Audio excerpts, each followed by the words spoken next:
E não tá errado você querer vender mais, mas será que essa venda que você tá fazendo tá dando lucro? Porque muitas vezes você tá só cavando mais o seu buraco. Exato.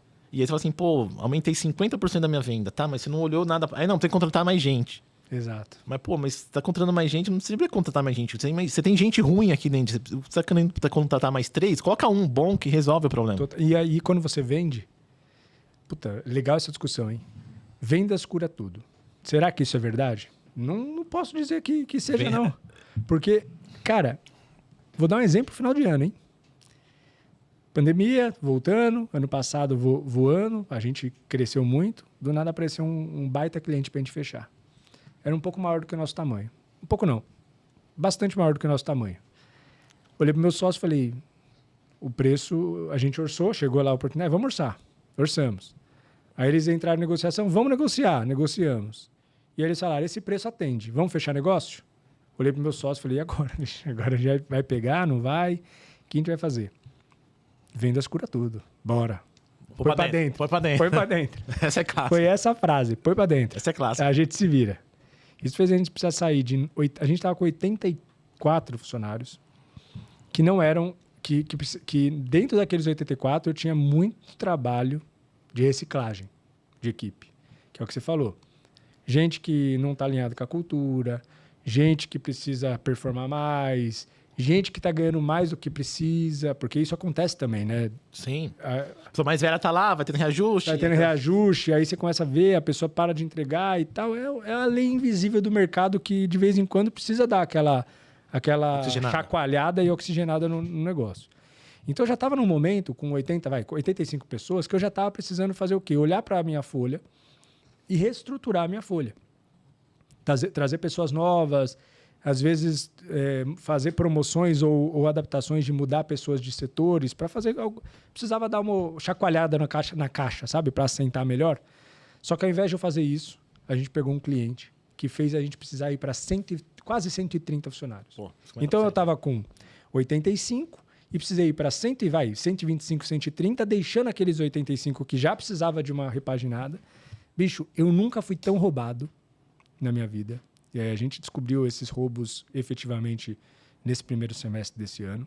Teve mês lá que a gente foi roubado em aproximadamente 50 mil reais num mês. Caraca. De todas as formas. Desde gasolina... Eu trabalho com construção civil. A gente é uma frota com, sei lá, eu nem sei, eu não tenho esse número de cabeça, mas devo ter 15 carros, 20 carros. Que de manhã os carros estão todos lá, a gente carrega tudo e bluf, de noite vai pra rua. Cara, tive muito desvio de combustível. Aí vai saber como. Olhando a quilometragem dos carros, jamais eu gastaria aquilo de combustível. Pode ter sido o posto que a gente era conveniado, pode ter sido o frentista, pode ter sido um esquema do meu funcionário com o frentista, pode ter sido o meu funcionário sem o frentista saber, porque o frentista talvez não conferia a placa, ele estava abastecendo o carro particular. Pode ser só o meu funcionário que abastecia e depois tirava a gasolina. Nunca vou saber.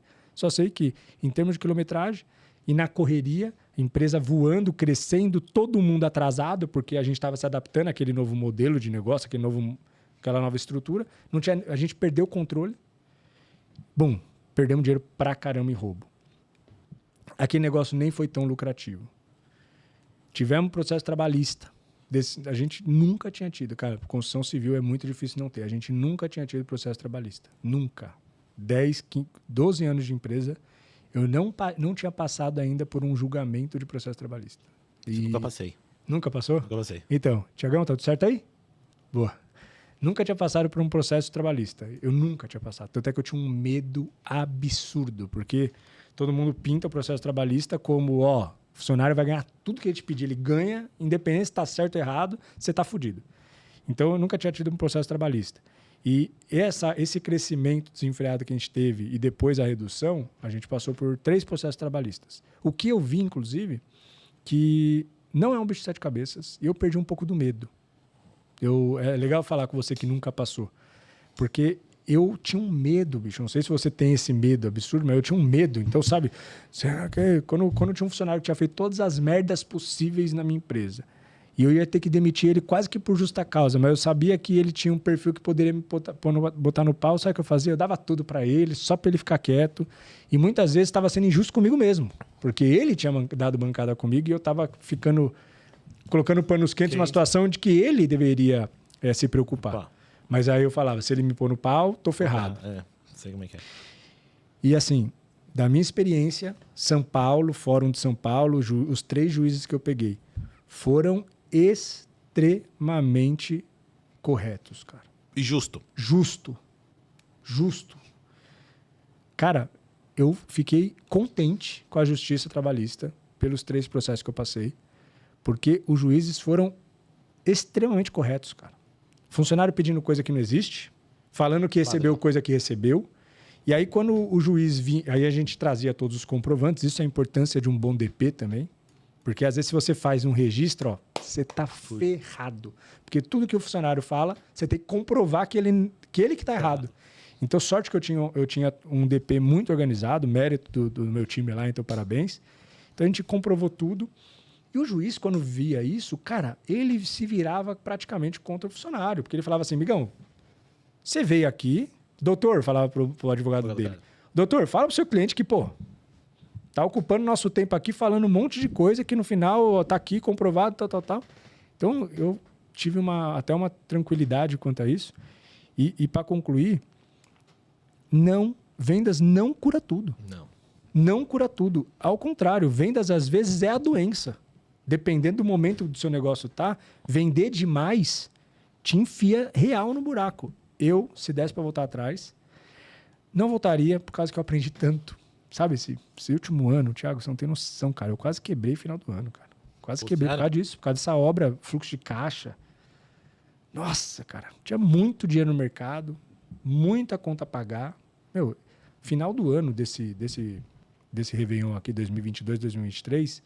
2022 foi o nosso melhor ano, crescemos demais. Só que enfiamos os pés pelas mãos em vender demais. Você não tem noção o perrengue que foi de final de novembro até final de março. Foi o pior momento da minha vida, porque realmente eu achei que eu ia quebrar. Sorte que a gente tem um crédito no mercado, que eu troquei ideia com fornecedores, que o banco me ajudou, porque senão a gente teria quebrado por fluxo de caixa. Errei no básico de põe para dentro. Vendendo e teria quebrado. Eu teria quebrado no crescimento, de vender demais. Então não cura tudo, cara.